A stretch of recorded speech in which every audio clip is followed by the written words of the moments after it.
Right, guys, does anyone remember a time when ice cream companies just made ice cream and stayed away from promoting men tucking their meat and two veg between their legs or lobbing it off before calling themselves Sheila to beat women at sport? You know, back in a time when the world wasn't such a woke joke and profits not virtue signalling mattered to companies, because I sure bloody do and actually miss them days, I've gotta say.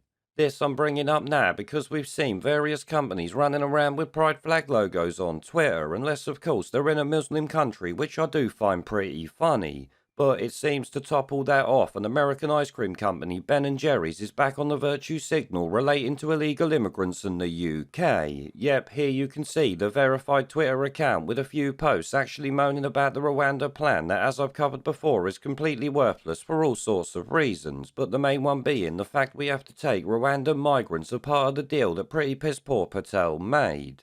This I've actually covered before, but essentially it means we're swapping one group of immigrants for another, so it's completely pointless. But this has not stopped the wokerati and other deluded tosspots jumping on the bandwagon, because why would it? In fact, we had Camilla's Tampon, otherwise known as Prince Charles, butting his oar into this if media reports are correct, which obviously is a big no-no for British royalty, but it doesn't surprise me in the slightest.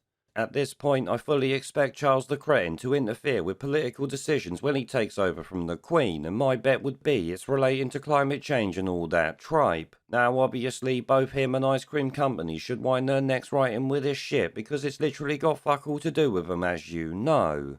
I don't know about you, but I don't see Charles opening up his many stately homes to these migrants flooding in. Instead, us our tax money being wanked down the drain to the tune of like £8 million a day by now. So yes, while the Rwanda plan is not worth the paper it's written on, it must be said that any company criticising it needs to shut their mouth and worry about producing products, not giving us their opinions on political matters.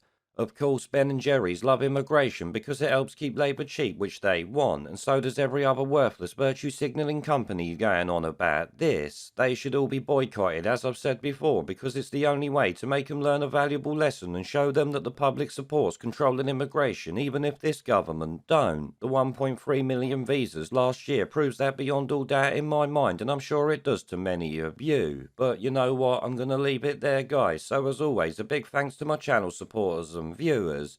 Be sure to let me know what you think down in the comment section below. Subscribe if you ain't already, and I hope to see you all in the next one.